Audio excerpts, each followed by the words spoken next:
नमस्कार, आप देख रहे हल्ला बोल। आपके साथ मैं हूं अंजना ओम कश्यप। राम मंदिर के लिए भूमि पूजन हो गया। अब अयोध्या में भव्य मंदिर का निर्माण शुरू होगा, लेकिन राम नीति पर राजनीति अब भी खत्म नहीं हो रही। मुस्लिम पर्सनल लॉ बोर्ड ने हैगिया सोफिया का उदाहरण दिया और कहा कि हालात एक जैसे नहीं होते।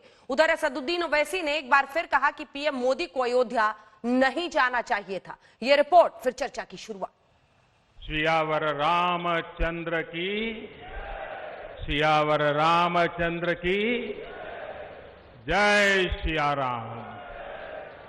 राम सबके हैं, राम सब में है।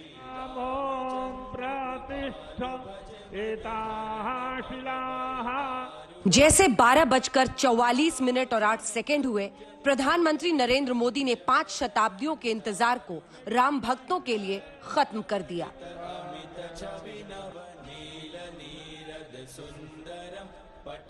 कन्याकुमारी से क्षीर भवानी तक, कोटेश्वर से कामाख्या तक, जगन्नाथ से केदारनाथ तक, सोमनाथ से काशी विश्वनाथ तक, समेत शिखर से श्रवण बेलगोला तक, बोध गया से सारनाथ तक, अमृतसर साहब से पटना साहिब तक, अंडमान से अजमेर तक, लक्षद्वीप से लेह तक, आज पूरा भारत राममय है। प्रधानमंत्री ने इस मंगल बेला को राम जन्मभूमि की आजादी से जोड़ा। सर झुकाकर नमन किया राम मंदिर के आंदोलनकारियों को। बरसों से टाट और टेंट के नीचे रहे हमारे रामलला के लिए अब एक भव्य मंदिर का निर्माण होगा।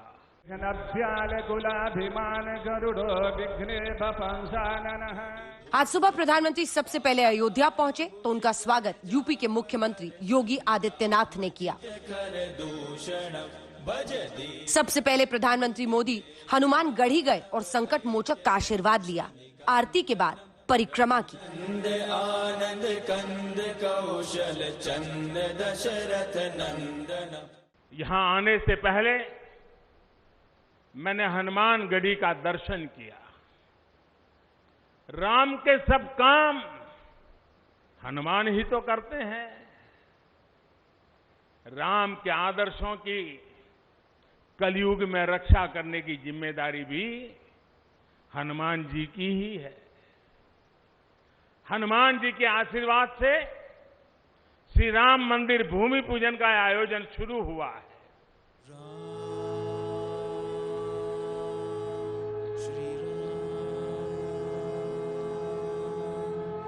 इसके बाद प्रधानमंत्री राम जन्मभूमि परिसर पहुंचे और साष्टांग प्रणाम में समर्पण कर दिया रामलला की मूर्ति के आगे। यह ऐतिहासिक तस्वीर थी जब एक प्रधानमंत्री रामलला के दर्शन करता दिख रहा था।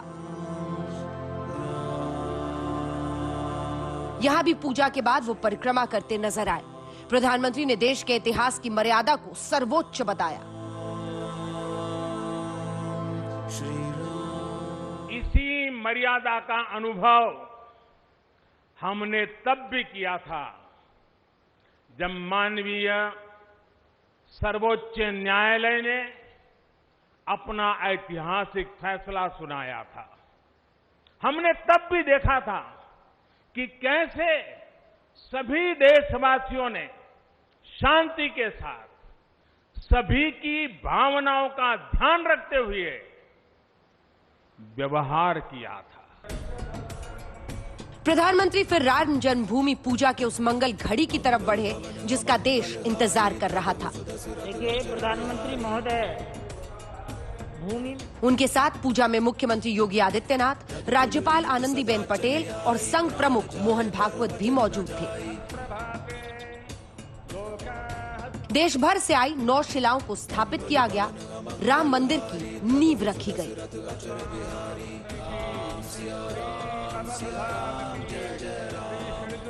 जैसे पत्थरों पर श्री राम लिखकर, पत्थरों पर श्री राम लिखकर राम सेतु बनाया गया, वैसे ही घर घर से, गांव गांव से श्रद्धापूर्वक पूजी शिलाएं यहां ऊर्जा का स्रोत बन गई है। इधर पूरे देश में मंदिर निर्माण की धूम थी, दूसरी तरफ कुछ लोगों का गुस्सा सोशल मीडिया पर निकल रहा था।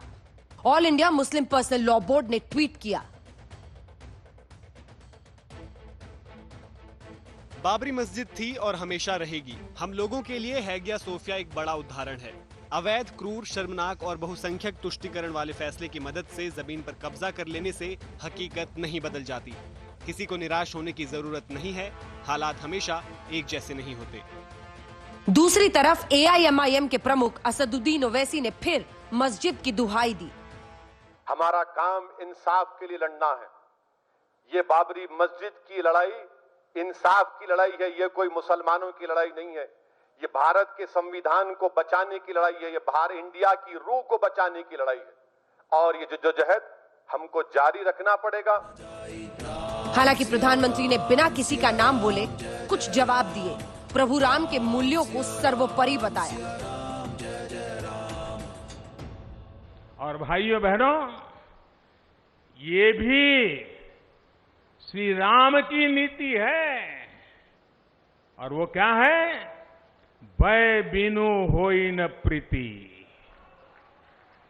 इसलिए हमारा देश जितना ताकतवर होगा उतनी ही प्रीति और शांति भी बनी रहेगी। मेरे साथ एक बार फिर बोलिए, जय सिया राम, जय सिया राम। आइए चर्चा की शुरुआत करते हैं। हमारे साथ राज्यसभा सांसद और राष्ट्रीय प्रवक्ता भारतीय जनता पार्टी के सुधांशु त्रिवेदी जी जुड़ गए हैं और असदुद्दीन ओवैसी जी हमारे साथ AIMIM के अध्यक्ष इस वक्त जुड़ गए हैं। ओवैसी जी, आज तो जिस संविधान की दुहाई आप देते हैं उसी संविधान के तहत सुप्रीम कोर्ट में जो सर्वोच्च आस्था है उसका सम्मान करते हुए आप इस कदम का स्वागत कर सकते थे, लेकिन आज एक बार फिर आप इसके खिलाफ गए। ओवैसी जी,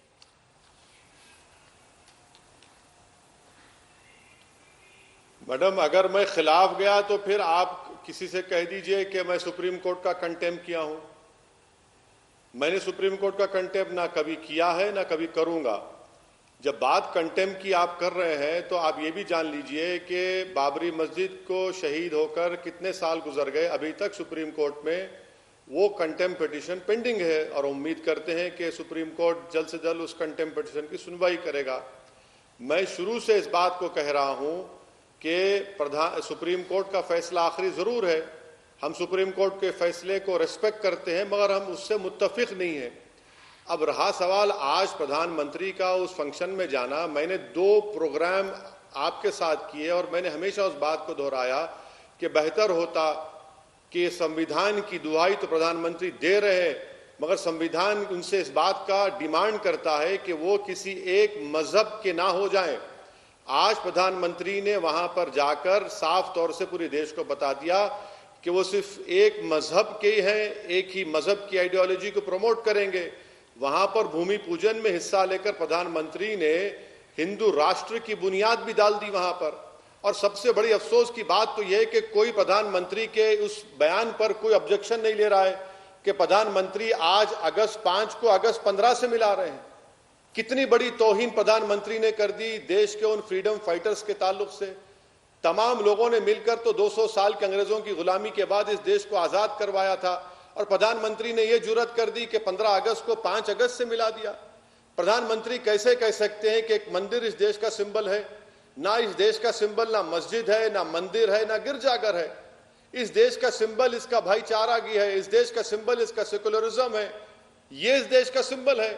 मगर प्रधानमंत्री पूरी तरीके से कोशिश कर रहे हैं कि देश को हिंदू राष्ट्र बनाया जाए। और आज आप देखते हैं कि मोहन भागवत किस कैपेसिटी में वहां पर बैठे रहे मैडम, और मोहन भागवत ने क्या कहा? New India. कौन सा न्यू इंडिया? वो न्यू इंडिया जहां पर अक़लियतों के और मुसलमानों की जिंदगी और मौत के फैसले मेजॉरिटी कम्युनिटी करेगी। आप सुप्रीम कोर्ट के फैसले की बात करते हैं मैडम, सुप्रीम कोर्ट ने जब ट्रस्ट बनाने की बात की, क्या सुप्रीम कोर्ट ने कहा कि उसे पॉलिटिशियन को रखें? ये भी तो वायलेशन हुआ ना सुप्रीम कोर्ट के जजमेंट के स्पिरिट का, कि पॉलिटिशियंस को वहां पर बुलाया गया है। ठीक है, 3 मुद्दों पर उन्होंने अपनी बात रखी है, जवाब आपको सुधांशु जी देंगे। उनका कहना है कि प्रधानमंत्री आज हिंदू राष्ट्र की नींव रखने के लिए वहां पर गए थे। उनका यह कहना है कि आखिर 15 अगस्त से 5 अगस्त को मिलाकर जब प्रधानमंत्री ने कहा कि आज राम जन्मभूमि आजाद हुई है, तो ये कौन सी आजादी है जिसकी वो बात कर रहे थे, किससे आजादी? और तीसरी बात वो कह रहे हैं कि आखिर किस स्टेटस से वहां पर संघ प्रमुख आज पहुंचे थे। तीनों सवालों का जवाब, तीनों बातों का उत्तर देता हूं। किससे आजादी? अभी असदुद्दीन ओवैसी साहब ने बोला 200 साल की गुलामी। जनाब, 200 साल की गुलामी नहीं है, 1200 साल की गुलामी। पर अफसोस आपकी पार्टी के लोग पहले के 800 साल वालों को तो अपना मानते हैं। तो पूरी गुलामी से मुक्ति सिर्फ 200 साल की गुलामी नहीं जनाब। जब अंग्रेज छोड़ के गए थे तो बड़ी बड़ी मूर्तियां लगी थी किंग जॉर्ज की, क्वीन विक्टोरिया की। भारत के बड़े बड़े चौराहों पे सबको उत्साह पूर्वक उठाकर अलग रख दिया गया और उसकी जगह महात्मा गांधी के अन्य की मूर्ति लगाई गई। किसी ईसाई की भावना उससे आहत नहीं हुई। तो ये अगर गुलामी के प्रतीक का परिवर्तन कम जा रहा है तो ये एक समस्या। अब दूसरी बात, आपने ये बात कही कि कॉन्स्टिट्यूशन, तो मैं ये कहना चाहता हूं, संविधान में जो मूल प्रति है, संविधान की मूल प्रति में हर चैप्टर के ऊपर एक चित्र बने। और आप राइट की बात करते हो तो फंडामेंटल राइट के चैप्टर के ऊपर जो चित्र बना है वो भगवान राम, माता सीता और लक्ष्मण का बना है। इसलिए हमारे फंडामेंटल राइट्स की अवधारणा ही वहीं से आती है।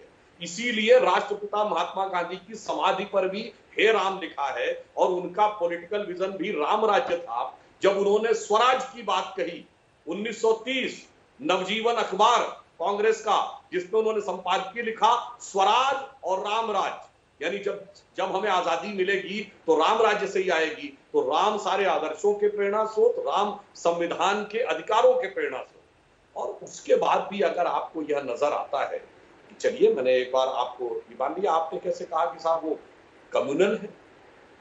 भाई 12 देशों में रामायण का मंचन होता है, वो सब हिंदू हैं क्या? एकमात्र भगवान होंगे शायद जो दूसरे धर्म के या दूसरे मत संप्रदाय मजहब के लोगों के द्वारा भी उतने ही प्रिय हैं। आज प्रधानमंत्री जी ने बोला कंबोडिया में क्या कहा जाता है, थाईलैंड में रामेकिन कहा जाता है, इंडोनेशिया मुस्लिम देश है, वहां प्रतिदिन रामायण आती है, साउथ कोरिया की फर्स्ट लेडी अपना वंश भगवान राम से मानती है। तो मैं इसलिए कह रहा हूं, इन तीनों सवालों का जवाब नहीं इसमें शामिल हो रहा है। आप इतिहास बता रहे हैं, आप भूगोल समझा रहे हैं, आप हर देश में रामायण की मान्यता है ये बता रहे हैं। जो मैंने कहा कि फंडामेंटल राइट चैप्टर में भगवान है तो संवैधानिक है या नहीं, बोलिए हाँ या ना। और राष्ट्रपिता का विजन राम राज्य था, बोलिए हाँ या ना।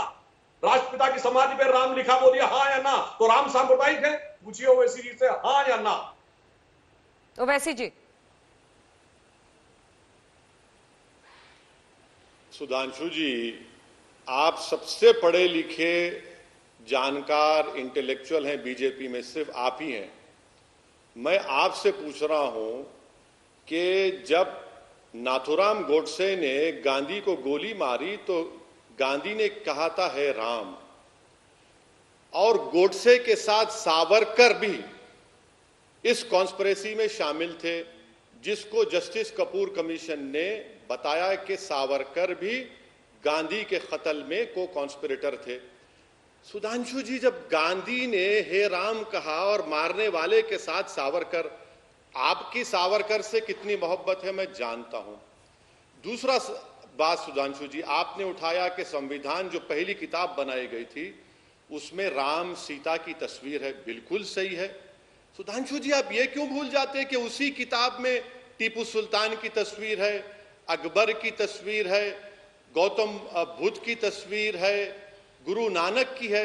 सुधांशु जी, वो किताब आप जैसे लोगों को समझाने के लिए बनाई गई थी कि देखो आरएसएस संघ परिवार वालों, ये देश में राम को मानने वाले भी हैं, ये देश में बौद्ध मजहब को मानने वाले भी हैं। और उसी किताब में सुधांशु जी वैदिक पीरियड भी है, मुगल पीरियड भी है। सुधांशु जी, इतने पढ़े लिखे आप हैं और आप इस तरह के जवाब दे रहे हैं, मुझे हरगिज आपसे उम्मीद नहीं थी। आप मेरे सवालात का जवाब नहीं दे रहे हैं, इसीलिए आप इसको दूसरी जानिब लेकर जा रहे हैं। मगर मैं आपका शुक्रिया अदा करता हूं कि आपने अपनी लाइल्मी का इजहार किया है। आप उसको मैं बताना चाह रहा हूं, आपसे फिर से पूछ रहा हूं कि भारत सरकार का कोई रिलीजन है, बता दीजिए, क्योंकि आप भारत सरकार की तरफ से ही बैठे हैं। क्या नरेंद्र मोदी की गवर्नमेंट का कोई रिलीजन है, आप बता दीजिए। क्या संविधान ये कहता है कि देश का मजहब ये है? नहीं कहता सुधांशु जी।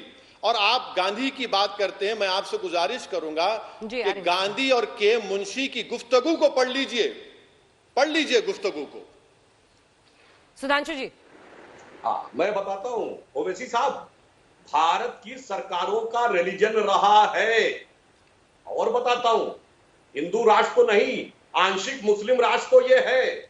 जब शरीयत के कानून को इंप्लीमेंट करने के लिए सर्वोच्च न्यायालय का नियम बदला गया, तो वो मुस्लिम राष्ट्र की अवधारणा नहीं थी कि तो क्या थी, बोलिए।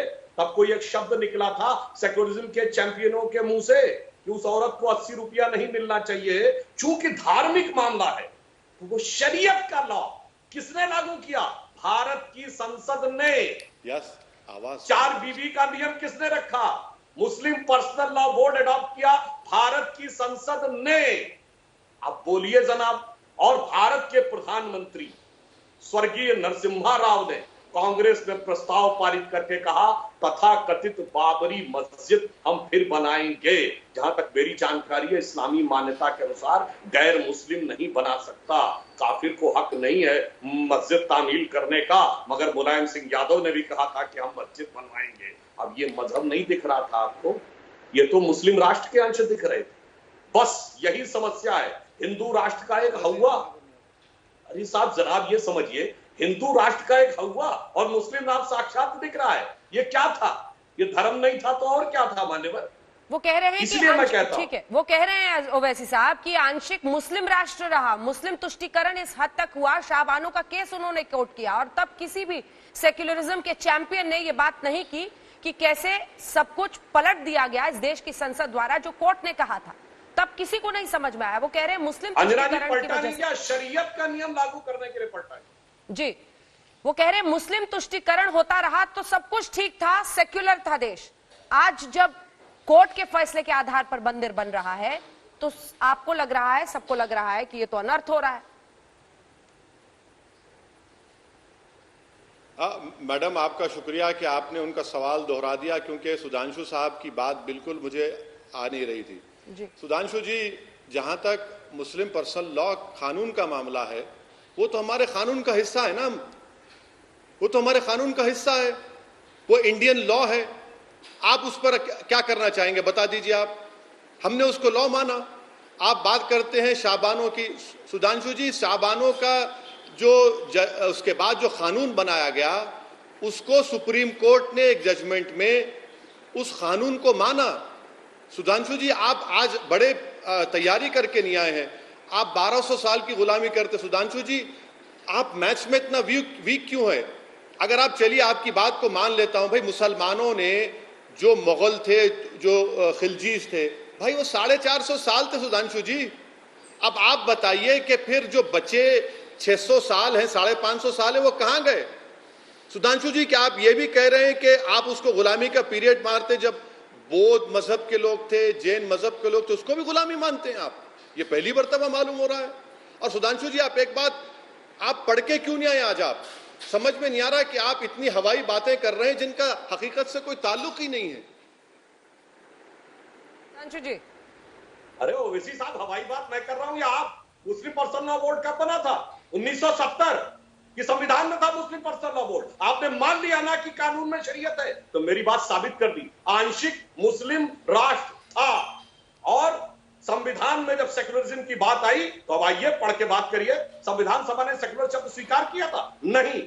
जब उसमें बहस हुई डॉक्टर अंबेडकर की अध्यक्षता में, Loknath Mishra, H.N.. Mukherjee, Pandit Jawaharlal Nehru, constituent assembly की डिबेट पढ़ लीजिए। क्या सवाल आया कि अगर अल्पसंख्यक होगा तो सेक्युलर नहीं हो सकता, क्यों किसी सेक्युलर देश में माइनॉरिटी नहीं होता, और अगर माइनॉरिटी होगा तो सेक्युलर नहीं होगा, सेक्युलर होगा तो माइनॉरिटी नहीं होगा। पर कहा गया माइनॉरिटी रखना है, इसलिए सेक्युलर नहीं रखना है। सेक्युलर 1976 में जोड़ा गया जनाब, आप भूल गए। 42वां संविधान संशोधन, डेमोक्रेसी की हत्या करके सारे के सारे अपोजिशन को जेल में डाल के डॉक्टर अंबेडकर ने कहा था संविधान की प्रस्तावना, प्रीएम्बल ऑफ द कॉन्स्टिट्यूशन, संविधान की आत्मा है। उस आत्मा को बदल दिया गया। जनाब 70 में आया है मुस्लिम पर्सनल लॉ बोर्ड, और आप बड़े एलानिया कह रहे हैं कानून है, तो मेरी बात साबित कर रहे हैं ना कि कानून इस्लामिक नियमों को मान्यता देता है। हिंदू का तो कोई नियम हमने कभी कहा ही नहीं लागू कर रहे, हम तो कहते हैं मॉडर्न लॉ लागू करो। और बड़ी मजेदार बात है साहब, बहुत मजेदार बात है, आप ये बात कह रहे जो आपने 1200 साल गुलामी की बात कही, आप भी लगता कुछ भूल गए। ये जैन और बौद्ध क्या 1200 साल पहले हुए थे? भगवान महावीर 569 बीसी और भगवान बुद्ध 569, भगवान महावीर 599 बीसी। जनाब 2700-2600 साल पहले हुए थे। और ये गुलामी उस दौर की गुलामी है जब कौन आए? अरब आए, तुर्क आए, अफगान आए, उज्बेक आए, ब्रिटिश आए, डच आए। अगर आप सोच मुझे समझ में नहीं आता उससे क्या रिलेशन। आपके लोग एलानिया कहते हैं कि साहब 800 साल हमने हुकूमत की, तो मतलब आप अपने को उन लोगों से मानते हैं जो तुर्क, मुगल, अफगान, मंगोल, इनसे कोई कनेक्शन मानते हैं क्या? चलिए वर्तमान पर आते हैं ओवैसी जी, वर्तमान पर आते हैं, वर्तमान पर आते हैं। जब आप ये कहते हैं कि मस्जिद थी, है और रहेगी, Indian Muslim personal law board ये कहता है मस्जिद थी, है और रहेगी, तो क्या ये जहर घोलने के बराबर नहीं है? जिस तरह से सौहार्दपूर्ण तरीके से सुप्रीम कोर्ट के फैसले के बाद पूरे देश ने स्वीकारा और उसी कोर्ट ने कहा है ना कि यहां पर मंदिर बनेगा। क्या आपका सवाल का आखिरी हिस्सा बोलिए। उसी कोर्ट ने कहा है ना कि यहां पर मंदिर बनेगा, उसी कोर्ट ने कहा है ना कि सरकार मस्जिद के लिए अलग से जमीन दे, उसी कोर्ट ने कहा है ना कि सरकार ट्रस्ट बनाए। मस्जिद कैसे है? मैडम अगर मैंने ये कहा है, सुनिए मैडम, मैं अगर ये कह रहा हूं कि यहां पर मस्जिद है और थी और है और रहेगी, तो ये मेरा राइट है। इसमें कंटेम्प्ट कहां से आ रहा है बताइए आप? और मैं बोलता रहूंगा, जब कभी भी 5 अगस्त आएगा, जब कभी भी 6 दिसंबर आएगा, असदुद्दीन ओवैसी बोलता रहेगा ये बात को। ये उकसाने के बराबर नहीं है ओवैसी जी। ओवैसी जी, आपको टोक कर एक सवाल पूछ रही हूं सर, काउंटर क्वेश्चन है, क्या ये लोगों को उकसाने के बराबर नहीं है? ये एक ऐसा मैटर जिससे अब आगे बढ़ने की जरूरत है, उसमें जहर घोलने के बराबर नहीं है। किसको उकसा रहे हैं आप? मैडम किसी को उकसा नहीं रहे हैं, हकीकत बता रहे हैं। अगर 6 दिसंबर को 92 को सुधांशु जी की पार्टी सुप्रीम कोर्ट को झूठ बोलकर बाबरी मस्जिद को शहीद नहीं करती, तो क्या आज का फैसला आता? ये सुधांशु जी भी जानते हैं। और उमा भारती को बिठा लिए वहां पर जो एक्यूज हैं उस केस में। मैडम एक बात प्लीज आप समझिए कि ये मेरा फ्रीडम ऑफ एक्सप्रेशन का राइट है, मैं इसको बोलता रहूंगा, उकसा नहीं रहा हूं। मैं किसी को नहीं कह रहा हूं कि खुदा ना खास्ता लॉ एंड ऑर्डर लो। मैडम आप जानते हैं, आपके टीवी प्रोग्राम पर आपने कई न्यूज दिखाए हैं कि किसका नाम लेकर, गाय का नाम लेकर लुकमान को मारा गया परसों। कौन किसका नाम ले रहा है?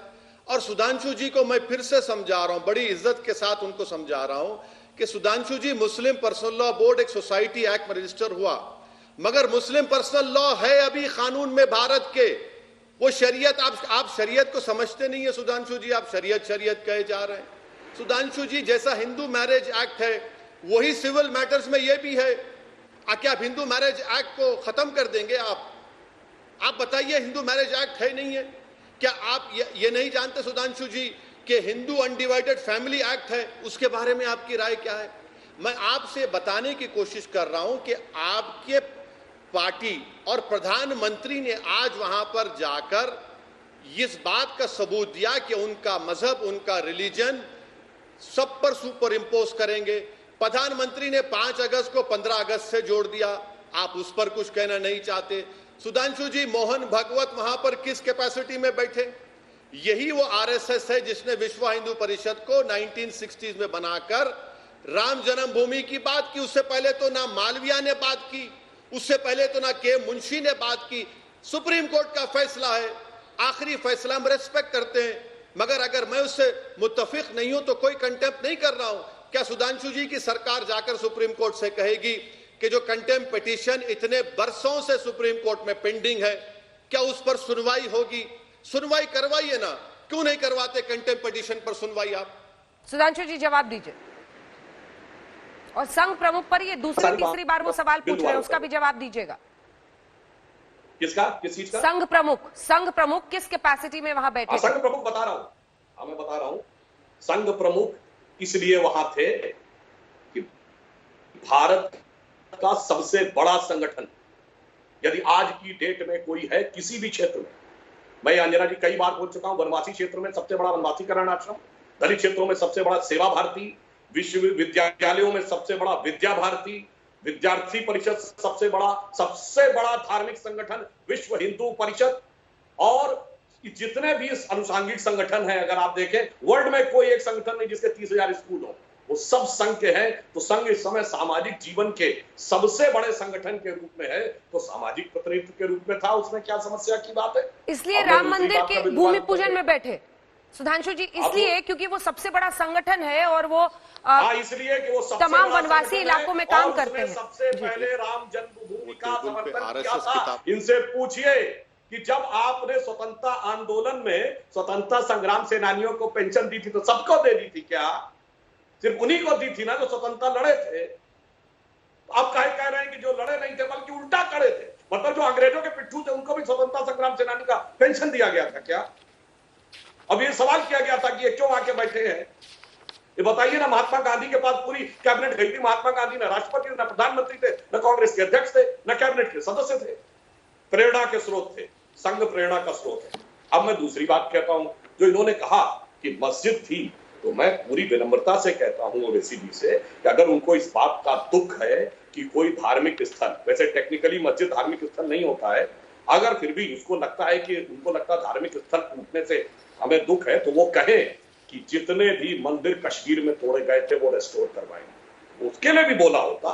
धुबरी बरपेटा से लेके मल्लापुरम तक 92 के बाद जितने मंदिर तोड़े गए, आप कहते हैं कि हाँ ठीक है, उनका भी उद्धार दोबारा होना चाहिए, तो मैं मानता कि ईमानदारी है। और आपके तो सांसद, विधायक और छोटे भाई खुद कह चुके हैं 800 साल जिन्होंने हुकूमत की, तो मैं और किसी की बात नहीं कह रहा हूं, जिन्होंने खुद लिखा तजुके बाबरी में बाबर ने लिखा ये मंदिर मैंने तोड़े, आईने अकबरी में अकबर ने भी लिखा ये मंदिर तोड़े, फतवाए आलमगीरी में लिखा औरंगजेब ने मैंने ये मंदिर तोड़े, फतवते फिरोज शाही में फिरोज शाह तुगलक ने लिखा ये तोड़े, आप कहते हैं वो भी बहाल कर दो, ओवैसी जी तब तो हम मानते हैं कि ईमानदारी है। अन्यथा वो सब तो रहेंगे और यथावत, और एक में आप कहेंगे, और फिर मैं ईमानदारी से कहता हूं एक बात और, आपने कहा कि बाबरी मस्जिद की कोर्ट निर्णय दे चुका है, मैं फिर कह रहा हूं और लाखों दर्शक देख रहे होंगे, बताइए बाबर ने कहीं लिखा कि मैंने मस्जिद बनाई?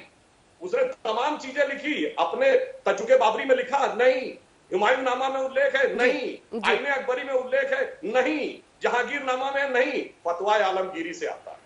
और एक विदेशी ट्रेवलर आता है 16808 से 1611 विलियम फिंच, वो कोई इस्लामिक स्ट्रक्चर का उल्लेख नहीं करता। 1800 में जो जोसेफ टिफेंसलर आता है उल्लेख, ये सारे साक्ष्य कोर्ट में आ चुके हैं। फिर भी अगर आप मानते हैं, तो मैंने अपना पहला वक्तव्य दिया, आप उन सारे धर्म स्थलों के लिए एक समान नीति अपनाइए, अन्यथा फिर आप एक आंख से देख रहे हैं। और अंत में फिर कहता हूं, बिल्कुल मुस्लिम पर्सनल लॉ भारत के कानून में मान्यता प्राप्त है और वो विशुद्ध इस्लामिक कानून से चलता है। इसीलिए मैंने कहा भारत आंशिक रूप से मुस्लिम राष्ट्र बनाया गया था। तो वैसे जी इसका जवाब, और प्रधानमंत्री तो खुद कहते हैं सर कि मैं संघ का सिपाही हूं, उन्होंने देश की संसद में कहा है, वो स्वीकारते हैं कि हम सब मिलकर संघ के लिए काम करते हैं, तो इसमें कोई पर्दादारी तो है नहीं। एक के बाद एक हर सवाल का जवाब देता हूं मैडम, क्योंकि वक्त बहुत कम है और आप थोड़ा टेक्निकल डिफिकल्टी से आवाज़ खराब आ रही थी, अब अच्छी आ रही है। जितना मैं सुन पाया सुधांशु साहब का मैं जवाब दूंगा। सुधांशु जी, आरएसएस का जो ओथ है, मैं आपको कोट कर रहा हूं DR गोयल राष्ट्रीय स्वयंसेवक किताब से।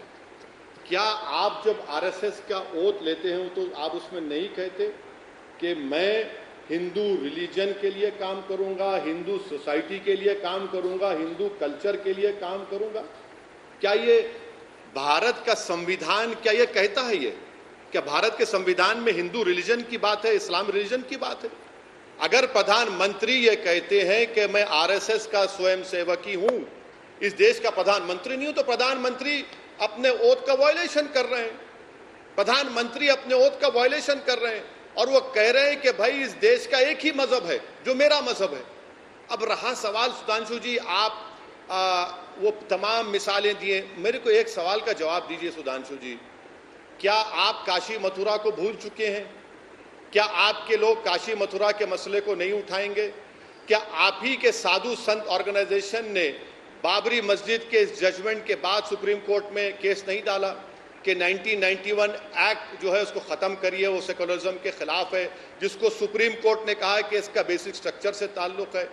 आप बात कर रहे हैं कि मल्लापुरम से लेकर, सुधांशु जी यही तो हम कह रहे हैं ना कि आज बाबरी मस्जिद की जगह पर प्रधानमंत्री ने जाकर जो भूमि पूजन की, वो तो ये देश को बता रहे हैं कि भैया काशी भी बाकी है, मथुरा भी बाकी है, और वो 50,000 मसाजिद जो किसी जमाने में आपका मानना है कि मंदिर थे, वो सब पर अब बात होगी। यही तो हम कह रहे हैं कि आप इस चीज को इस्तेमाल करेंगे, अपनी कमजोरियों को छुपाएंगे। मेरे सवाल का जवाब आप क्यों नहीं दे रहे हैं कि क्या 5 अगस्त को 15 अगस्त से मिलाया जा सकता है? क्या इस देश का किसी एक मस्जिद और मंदिर किसी इस देश का सिंबल हो सकता है? आप बताइए ना। मैं आपसे कह रहा हूं कि ना मस्जिद, ना मंदिर, ना गिरजाघर इंडिया का सिंबल हो सकता है। इंडिया का सिंबल कॉन्स्टिट्यूशन है, इंडिया का सिंबल उस कॉन्स्टिट्यूशन का बेसिक स्ट्रक्चर है, इंडिया का सिंबल उसका भाईचारा है, ब्रदरहुड है, जिसको आप लोग खत्म कर रहे हैं। सुधांशु जी जवाब दीजिए। वो कह रहे हैं कि अयोध्या तो अभी झांकी है, काशी मथुरा बाकी है, अब इस राह पर चल निकलेंगे आप लोग। मैं अभी जवाब देता हूँ। देखिए, इन्होंने पहली बात कही आरएसएस की ओथ में हिंदू रिलीजन वर्ड कहीं नहीं है, हिंदू धर्म है, और धर्म एक जीवन पद्धति है, संप्रदाय मत नहीं है। रिलीजन की कोई डेफिनेशन हिंदुइज्म पर लागू होती हो तो मैं चुनौती के साथ कहता हूं, बता दिया जाए। एक पूजा पद्धति, एक देवता, एक विचार पद्धति, एक पैगंबर, कुछ नहीं है। तो वो हिंदू धर्म है। यही समस्या है कि रिलीजन और धर्म का जो घालमेल किया जाता है। संविधान में पंथ निरपेक्षता शब्द लिखा है, पर बार बार धर्म निरपेक्षता वर्ड कहा जाता है। दूसरी बात, इन्होंने कही काशी मथुरा की बात, तो मैं तो कहना चाहता हूं, अगर आप भूलना चाहते हैं तो सारी बातों को भूलिए ना। और जो आपने कहा, हमने कब बोला कि आप अपने, अरे जो लिखा खुद आप बादशाहों ने कि मैंने 22 हिंदू मंदिर, इतने जैन मंदिर, इतने बौद्ध मंदिर तोड़े, नाम के साथ लिस्ट है, उसमें भी कोई किंतु परंतु है क्या? या तो आप उनको भूल जाइए और कहिए हम उनके साथ एसोसिएट नहीं करते। अन्यथा तो ये तो वो बात हो गई कि कोई आज यूरोप में खड़े होकर कहे कि मैं Adolf Hitler, Rudolf Hess, Hermann Goring और इन सारे लोगों के को चेरिश करता हूं, उन्होंने जो किया था, और उसके बाद में यहूदियों के साथ सौहार्द की बात करता हूं। वैसी बात होगी कि बाबर, तुगलक, औरंगजेब, ये सारे कृत्यों को उन करता हूं। एक बार आपको टोक रही हूं सर, मुझे इस वक्त अयोध्या सीधा जाना पड़ रहा है, जहां पर 29 साल पुराना ये सौगंध आज प्रधानमंत्री का पूरा हुआ है। वहीं से हमारे सहयोगी अभिषेक हमारे साथ जुड़ रहे हैं। अभिषेक। बिल्कुल अंजना जी, ये देखिए हम उस जगह पर पहुंच चुके हैं जो कि गर्भगृह है, जहां पर आज प्रधानमंत्री मोदी ने पूजन किया है। उस जगह को फिलहाल ढक दिया गया है, लेकिन इसी जगह पर आज वो अनुष्ठान हुआ। यही वो जगह है जहां पर प्रधानमंत्री ने मंदिर की आधारशिला रखी, यहीं पर शिलाओं का पूजन हुआ है, और यही वो जगह है जहां पर गर्भगृह होगा, यानी रामलला विराजेंगे। तो आज पूरे दिन जो हम लोगों ने दिखाया उसका 0 पॉइंट यही है अंजना, और इस पूरे इलाके में आज साधु संत बैठे रहे, लेकिन फिलहाल ये जो जगह है इसे ढक दिया गया है क्योंकि इसे गर्भगृह कहा जाता है। एक जमाने में यहाँ पर रामलला विराजमान थे जब टेंट था, और इसी जगह पर एक भव्य मंदिर का निर्माण होने जा रहा है। हम आपको और चारों तरफ की तस्वीरें दिखा दें। भीतर की जो ये तस्वीर है, कहीं श्री राम लिखा है, कहीं खड़ाऊ बना है, और पूरा का पूरा ये इलाका इस वक्त सजा हुआ दिखाई दे रहा है क्योंकि कुछ देर पहले यहाँ पर अनुष्ठान हुआ था। और हम आपको चारों तरफ दिखा दें, ये देख लीजिए, इस तरफ स्वास्तिक का चिन्ह है, शंख का चिन्ह है, और भय प्रगट कृपाला, यानी कि वो जगह जिसे भगवान राम की जन्मभूमि कहते हैं, हम लोग मानते हैं ये वही जगह है, भय प्रगट कृपाला।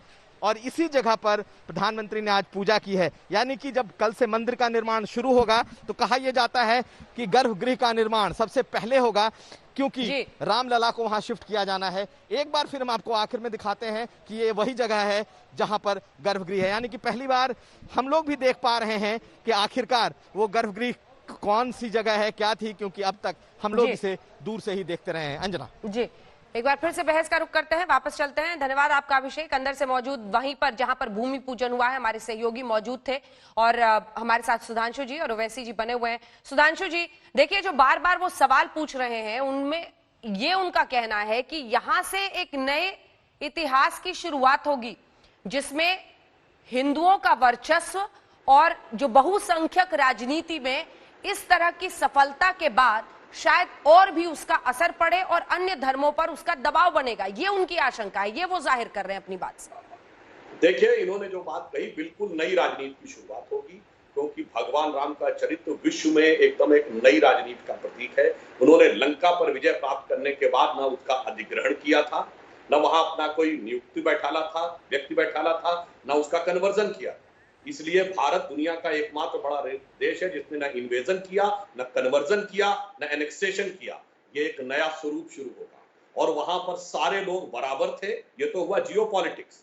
और अपने परिवार में आएंगे तो चारों भाइयों में ऐसा प्रेम होगा कि एक दूसरे के लिए कोई जंगल जाने को तैयार, कोई खड़ाऊ रखने को तैयार, तो कोई पिता के कहने के ऊपर घर जाने, जंगल में तक जाने को संपत्ति छोड़ के तैयार। तो दूसरी तरफ वो संस्कृति है जहां एक औरंगजेब शुजा मुराद और दारा की तरह 3 का कत्ल करता है और अपने भाई का कटा हुआ सर थाली में रख के जेल में बंद अपने बाप को ले आता है। मेरे ख्याल से टीवी पे देख रहा हुआ कोई भी व्यक्ति किसी भी धर्म मजहब को मानने वाला हो, ये नहीं चाहेगा कि मेरे घर में ये आदर्श हो। हाँ, एक नया आदर्श होगा परिवार से लेके जियोपॉलिटिक्स तक। और एक बात और कहना चाहूंगा, बार बार बाबरी मस्जिद शब्द कह रहे हैं ओवैसी साहब। पहले तो कोर्ट ने उसको विवादित ढांचा कहा था, और दूसरा ये बाबर का नाम मस्जिद में कैसे आया जनाब? मेरी जानकारी के हिसाब से तो इस्लाम अमले रसूल है, अमले बादशाहत नहीं। ये बादशाह के नाम की मस्जिद कहां से आई?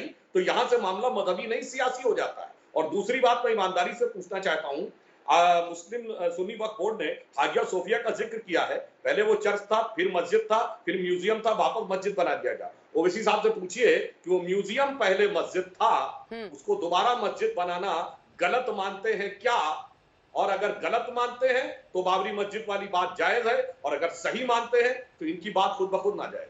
ठीक है, वैसे जी अब हम है नहीं हमारे साथ, नहीं तो वो जवाब इसका देते हैं। हमारे साथ आचार्य प्रमोद कृष्णम जी जुड़ गए हैं। और आचार्य प्रमोद कृष्णम जी, आपके लिए भी मुझे पता है आज की घड़ी बहुत बड़ी रही होगी, लेकिन जो शीर्षस्थ नेता हैं जिसमें राहुल गांधी, प्रियंका वाड्रा गांधी सब शामिल हैं, अब सब मंदिर निर्माण के पास आकर खुलकर अपना राम प्रेम प्रकट कर रहे हैं।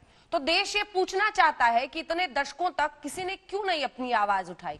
आज जब वो दिन कोर्ट के फैसले के बाद सामने आया, तभी सब राममय क्यों हो रहे हैं?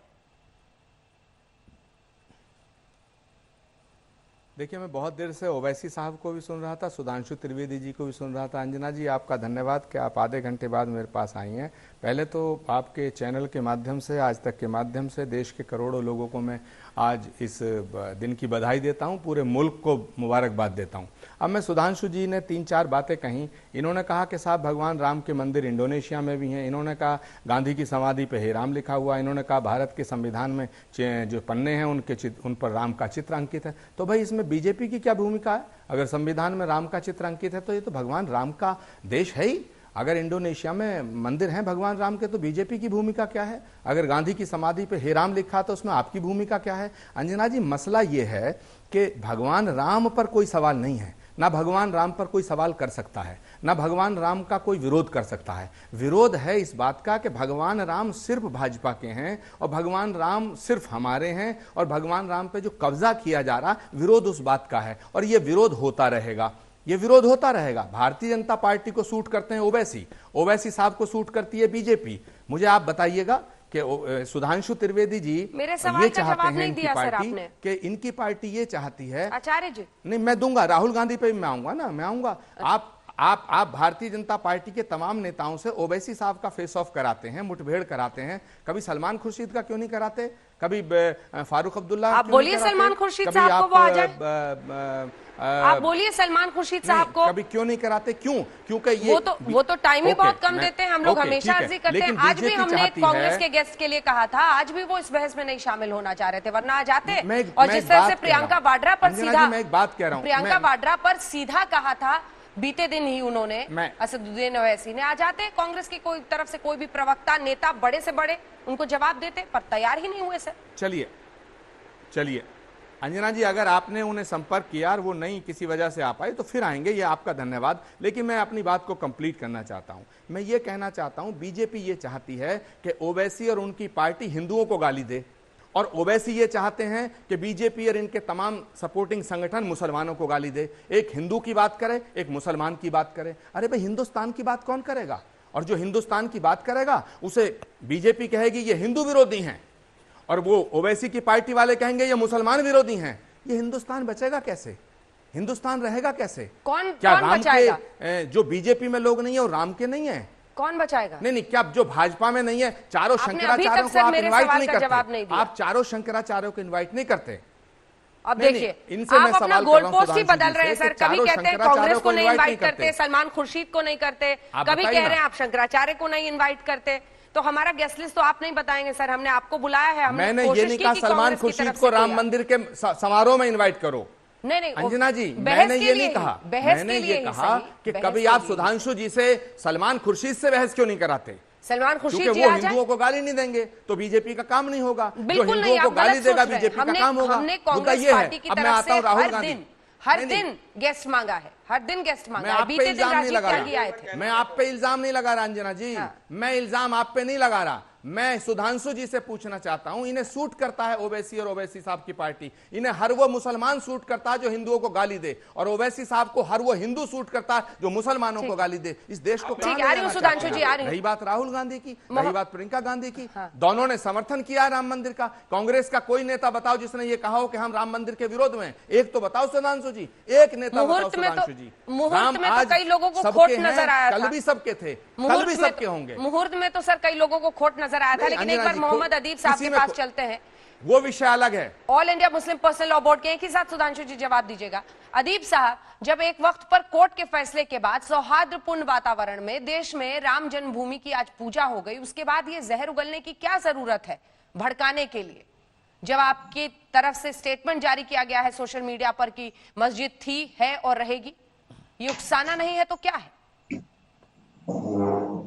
देखिए, कोर्ट के फैसले के बाद हम लोग कुछ और नहीं कर सकते हैं। ये सब देख रहे हैं। ये आज का जो फंक्शन हुआ है, ये बहुत ही इम्प्रेसिव सरकारी फंक्शन था, बहुत अच्छी तरह से ऑर्गेनाइज था, पॉलिटिकल भी था, क्योंकि जिन लोगों ने इसको मूवमेंट को चलाया था, मैं दिन भर देखता रहा कि भाई जोशी जी कहीं आएंगे, अडवाणी होंगे, रितांबरा होंगी, भारती होंगे, लेकिन यहाँ तो प्राइम मिनिस्टर का एक इम्प्रेसिव फंक्शन था। और हम लोग क्या कर सकते हैं? जब सुप्रीम कोर्ट ये कह देता है कि जिन लोगों ने मस्जिद तोड़ी थी उन्हीं को दे दो जमीन, तो फिर खत्म हो गई बात हमारे लिए। जो मस्जिद तोड़ेगा वही हक पाएगा, जो इमारत तोड़ेगा, गुनाह करेगा, उसी को इनाम मिलेगा। तो अब हमारे पास कोई ऑप्शन नहीं है। उन्होंने कहा कि साहब आप जमीन ले लीजिए। मैं आज तक ये नहीं समझ पाया कि अगर हमारा हक नहीं था तो हमको जमीन क्यों दी गई? ठीक है सुधांशु जी, इसका जल्दी से जवाब दीजिए। क्या सुधांशु जी, एक छोटा सा जवाब, ब्रेक का टाइम है। अगर रिश्वत दी गई है तो फिर गगोई साहब जमीन नहीं मिली सर, तो नए सिरे से उकसाने का भी तो अर्थ नहीं है ना। जब आप मस्जिद थी, है और रहेगी लिखेंगे, इस पर तो आपने जवाब ही नहीं दिया। सुधांशु जी जवाब। इन्होंने रिश्वत देने की कोशिश की है, तो जब हमारा हक नहीं है तो हमें जमीन क्यों दी गई? उस वक्त भी फैसला कर देना चाहिए था। हम लोग, मैं कम से कम ये समझता हूँ कि ओवैसी साहब की बात का मैं बहुत चीज का मानता हूँ, लेकिन मैं इस पे इख्तलाफ करता हूँ। हमको पुरानी बातें छोड़ देनी चाहिए। ठीक है, अच्छी बात है, अच्छी बात है। सुधांशु जी बोलिए। देखिए, मोहम्मद अदीब साहब ने जो कहा वो तो कोर्ट ने दिया, मैं उस पर कोई टिप्पणी नहीं करना चाहता कि उन्होंने किस नियम के तहत और क्यों दिया। मगर मैं ये कहना चाहता हूँ, कोर्ट ने हमेशा उसको विवादित ढांचा कहा।